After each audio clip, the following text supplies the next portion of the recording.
On the morning of September 11, 2001, 19 men armed with box cutters directed by a man on dialysis in a cave fortress halfway around the world using a satellite phone and a laptop directed the most sophisticated penetration of the most heavily defended airspace in the world, overpowering the passengers and the military combat-trained pilots on 4 commercial aircraft before flying those planes wildly off course for over an hour without being molested by a single fighter interceptor. These 19 hijackers, devout religious fundamentalists who like to drink alcohol, snort cocaine, and live with pink-haired strippers, managed to knock down 3 buildings with 2 planes in New York, while in Washington a pilot who couldn't handle a single-engine Cessna was able to fly a 757 in an 8,000-foot descending 270-degree corkscrew turn to come exactly level with the ground, hitting the Pentagon in the budget analyst office where DoD staffers were working on the mystery of the $2.3 trillion that Defense Secretary Donald Rumsfeld had announced missing from the Pentagon's coffers in a press conference the day before, on September 10th, 2001. Luckily, the news anchors knew who did it within minutes. Osama bin Laden. The pundits knew within hours. Osama bin Laden.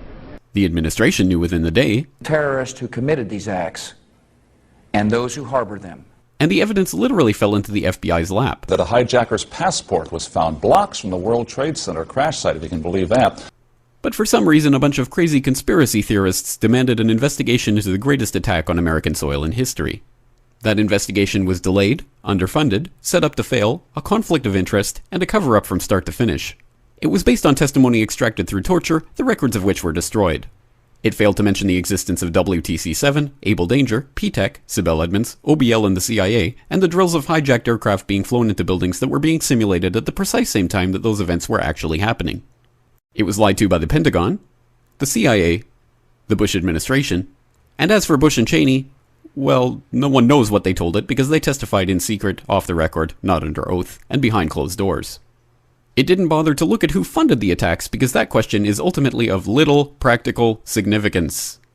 Still, the 9/11 Commission did brilliantly answering all of the questions the public had, except most of the victims' family members' questions, and pinned blame on all the people responsible, although no one so much as lost their job, determining the attacks were failure of imagination. Because Nobody in our government, at least, and I don't think the prior government that could envision flying airplanes into buildings. Except the Pentagon, FEMA, NORAD, and the NRO. The DIA destroyed 2.5 terabytes of data on Able Danger, but that's okay because it probably wasn't important. The SEC destroyed their records on the investigation into the insider trading before the attacks, but that's okay because destroying the records of the largest investigation in SEC history is just part of routine record keeping. NIST has classified the data that they used for their model of WTC-7's collapse, but that's okay because knowing how they made their model of the collapse would jeopardize public safety. The FBI has argued that all material related to their investigation of 9/11 should be kept secret from the public, but that's okay because the FBI probably has nothing to hide. This man never existed, nor is anything he had to say worthy of your attention, and if you say otherwise, you are a paranoid conspiracy theorist and deserve to be shunned by all of humanity. Likewise him, and her. And her, and her, and him. Osama bin Laden lived in a cave fortress in the hills of Afghanistan, but somehow got away. Then he was hiding out in Tora Bora, but somehow got away.